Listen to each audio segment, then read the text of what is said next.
Today I'm going to be judging some absolutely insane confessions from the depths of Reddit. I am feeling a bit ill, so if I sound horrendous, that's because I feel horrendous. Let's have a look at how awful some people are. Okay, number 1. I hate my nephew. I wish he would get shipped off across the country, never to be seen again. Don't we all? I feel like that's with any child, really. I feel like all children should just get shipped off at an early age. Just not for long, just for a bit. I watch my sister's kids for a living. Lexi 10F, Henry 6M and Ginny 3F. For the most part, Lexi and Ginny are total angels. They are kind, funny, helpful and all around good kids. But Henry is awful. Not only is he incredibly annoying and destructive, but he thinks the world revolves around his wants and needs. And if he doesn't get his way, he'll headbutt you. Yeah, you read that right. He'll straight up run up to you and try to headbutt you. Do you know what? You know what that means? You failed as a parent. I know, like, you can say, like... Actually, no.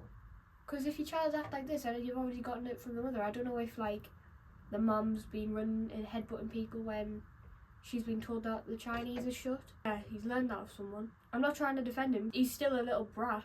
Like, just say to him, you're not leaving this house until you learn to be a good kid.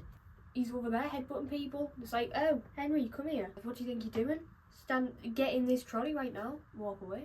Obviously, I'm not a parent. I don't know if it's that easy. He'll straight up run up to you to headbutt your face. And sometimes he does it because he thinks it's funny. Personally, I think this is where that thing of giving them a taste of their own medicine comes in. Do with that what you will. He's got me multiple times on the chin and nose. I also now have a loose front tooth from him. Do you know what I think? Do you know, take an eye for an eye? Take a loose tooth for a loose tooth. I'm not promoting violence or anything, but if that's what it takes for a little kid to stop being so annoying and knocking people's teeth out, then unfortunately my sister is completely useless, and so is her husband. They don't discipline their kids at all. Some people, this is going to sound really bad, but some people aren't made to be parents, I don't think. If you want to have kids, you should start out with like a hamster, then move up to a dog maybe, and then if that dog's surviving and it's alright, and like, obviously a dog and a child's different, but like, if you can perfectly take care of a dog, then you're more or less able to take care of a child. I'm not sure how the girls turned out so good, but their son sucks. I hate him. I know that's harsh, but every person who has spent time with him has always said they don't want to be near him ever again. Why aren't they telling this to the mom? Like, say, oh, what's the mom called? My sister. Sort Henry out. Everybody's sick to death of him. So send him to France. He's been kicked out of his daycares for biting, kicking and headbutting another kids in the face. So she has been told and she's still not doing anything about it. Mint. All because a kid is using a toy he wants. I've got a story similar.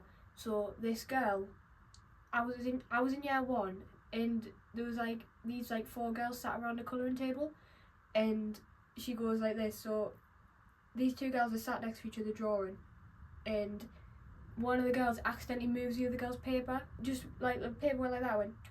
So she's got a tiny little spot on her page that's missing, and she goes like this. She proper bites her on the arm. She screams. All you heard throughout the year 1 classroom was ah, like proper screaming. Yeah, she had to have a Star Wars plaster on. The girl didn't even get told. Well, I think she got told off, but like she didn't get any proper punishments. I know, like, I'm not saying send her to the guillotine or anything, but I'm saying like, oh, you could have just like put her in like the naughty corner or something. My sister said he's in therapy, but I don't believe her. I watch them 5 days a week, all weekdays from 7 AM to 5 PM for free. I hope she's getting paid good money. I also told her that he needs to be in school and in speech therapy. I got 2 kids in speech therapy who talk better than him. I've tried to use the techniques I was taught by the speech therapist, but he just laughs and says I'm stupid.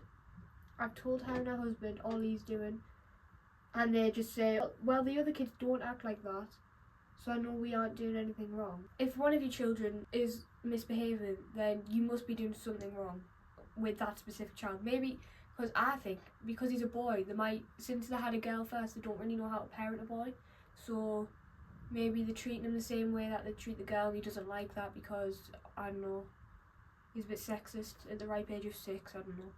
I've threatened to stop watching the kids altogether, but I need the money. Oh, so she's getting paid. Clearly not enough. And I love my nieces. I don't know what to do. I can't stand him. He's making my hair go grey. I get stress rashes whenever he's around. My kids hate him too. I try my hardest not to let my feelings for him influence my kids' feelings towards him, but he does that all on his own. If every single person you've ever met, including other kids, don't like him, then the parents need to be doing something about, like, send him to like therapy, send him to somebody who knows what to do with behavioural problems. Sorted. And then if that doesn't work, just send him off to a boarding school or something. The last time he headbutted my son, I let him punch him in the face. It ended up with my sister yelling at me, calling me a horrible mum because I let my son get violent. Is she being serious? Your son is headbutting people. She made your sister lose a tooth.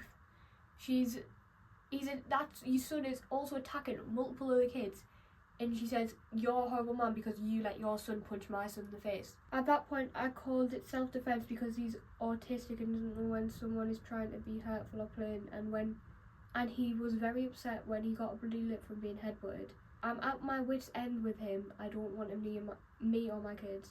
Even the rest of my family don't want him at events. Just last week at our other sister's birthday party at the park, he said he wanted cake and he was told no. He headbutted the cake, then had the audacity to scream at the top of his lungs because he got frosting in his eyes. The whole family just stood there while my sister did nothing but play with her other kids. Is that neglect? I think that's kind of neglect. Because if she's not bothering with her own son and only bothering when people hit him back or like try and discipline him, I think maybe she's realised that he's horrible, doesn't want to admit it, and so pushes him off to the side. Just my takeaway from this story. Her husband just took him to the car where he just screams and tries headbutting him for the next hour till they leave. This is where I might sound a horrible evil witch, but sometimes I wish he would get taken away. I'm not saying kidnap, but if I wish I could call someone to take him away and ship him off across the country and never to be seen again. I could go the rest of my life with never seeing this kid again, and I will say it would make me so happy. Might be a little over the top. I know I was saying ship him off to France or something, but that was a joke. I would never pay someone to ship my nephew off to France, because nobody should have to be sent to France by force. Maybe I'm horrible, but at this point I don't even care. If any of you were to spend time with the kid, you would go running for the hills at the first headbutton. Do you know what I do? The kid comes up to me and says, buy me this now. I say, no, get away from me. And he tries to headbutt me. I go, oosh, out the way. And then he's back there now. And then he's running this way. And I go, oosh, again. And he's walking over there. And he keeps on trying to headbutt me. Third time, he comes running and goes, oosh. Stick the foot out, right? Stick the foot out. Trips over. And he lands on his back. And he starts crying. And then you just walk off. To fight for yourself now. This is how the turtles live. This is how you're going to have to live. Yeah, I don't think there's anything wrong with shipping that kid off, personally. Because the parents aren't doing anything to help him. He's not doing anything to help himself. Alright, next one. I was abducted by aliens. Well, I don't really...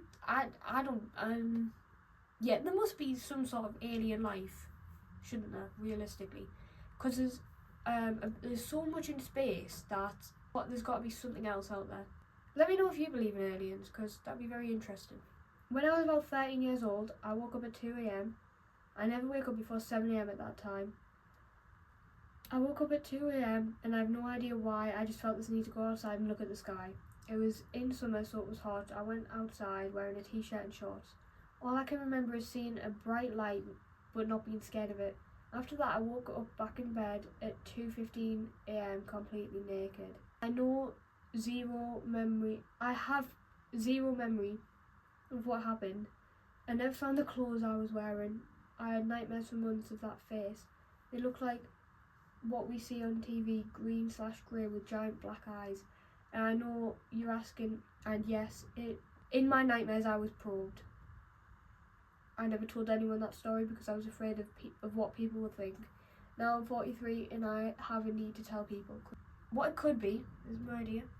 Bright light could be something like collapsing.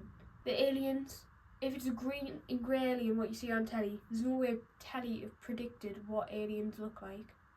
So maybe somebody wearing a mask. So maybe drugged mask. Not YouTube friendly things. It's horrible. Would have been a dream, to be fair. Because if you don't wake up, but then if he was drugged, then how would he wake up at 2 a.m? And why would he feel the need to go outside? Because he would have been drugged when he got outside. So maybe it was just a dream. I think most likely just a dream. Okay, next one. I shoplift constantly and don't feel bad. I've never shoplift personally. I'm just too much of a good citizen. I'm too much of a pure soul to do that. Yeah, I'm just too much of a nice guy. I started stealing sweets from Tesco's and places like that, and it grew into an obsession. My sister, I'm not gonna throw her under the bus, but my sister, when she was like 2, she stole from the pick and mix because she thought it was free sweets, and we were stood at the pick and mix, and she started eating all the Coca-Cola bottles and like all the fizzy sweets and that. And then every time when we were pick and mix, we say, "I'm Alicia." Go away from the pick and mix and say, "Oh," and then she gets proper angry at it. It's so funny. I've read up on store security methods, shoplifters, tactics, etc. Whenever I'm in town, I end up stealing something, whether it be clothes, food, drinks and stuff like that. Not only that, but I'm really good at it and I've never been caught.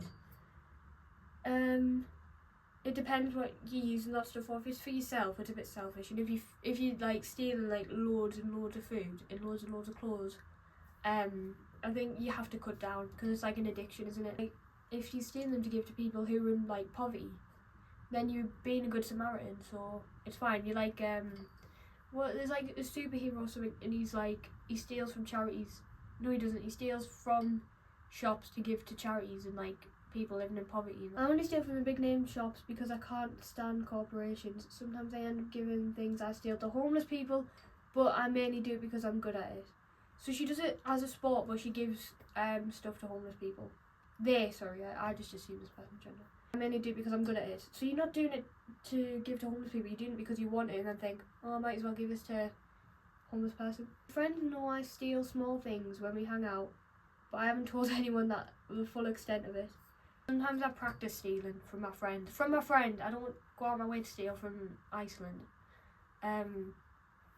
But like, if I'm bored and I'm sat next to my friend, I'll just start taking stuff out of her bag to see how long it takes for her to realise. Like, I've literally, she sat there talking to her friend, so I just start pulling stuff out of her pocket. I've emptied her whole pocket once, put everything back in, and took it all back out in the span of 5 minutes without her realising. Then I got bored and then I started taking stuff out of her bag and she still didn't realise. And her bag was literally like in her eyeline, like down here somewhere. So she could have seen me, she's just oblivious. Alright, last one. I like to eat rotten, mouldy berries. The grosser the better. You know that they're mouldy and like rotten, but you're eating them anyway. Do you know what type of bacteria is on that? Like, I don't want to get into the scientific facts because I'm not qualified to talk about it, but you've got berries that are mouldy and you're eating them because you want to. The health risks of that is mental. Every mouldy berry has a complete, unique and intense flavour profile. I feel like they all just taste horrible. Like, just eat a normal berry. You don't need to eat mouldy berries. Just if you want something sour, then buy some sour sweets. Sweets are less healthy than fruit. Mouldy fruit is probably less healthy than sweet, so you better stop eating sour sweets. I never know what to expect when I pop it in my mouth, and I find that so random. Buy a blind bag. Buy sweets at a blind bag. Buy blind bag sweets. I know it's wrong and dangerous, but I think in some twisted way that makes it feel even better. Go to Thorpe Park, go to Alton Towers and go on a ride. So that way it's safe. If you want to have like danger in your life, like go hiking in the Appalachian Mountains, go on a roller coaster, at least you know that you're being safe. But then they think like, oh, I'm going upside down here, I might fall out. Ooh. You know that the berry's going to cause you harm, so then why are you eating it? People in the comments saying they're not even saying like, right, you're gonna have to cut down on your mouldy berries because you're gonna get put in an early grave. They're saying you should make a spreadsheet. No, you should just stop eating them altogether because it's going to cause you serious damage. If you did enjoy, please make sure to like and subscribe and comment your confessions and let me judge them. And you might be in my next video if I decide to make another one. Stay safe, don't eat mouldy berries. Goodbye.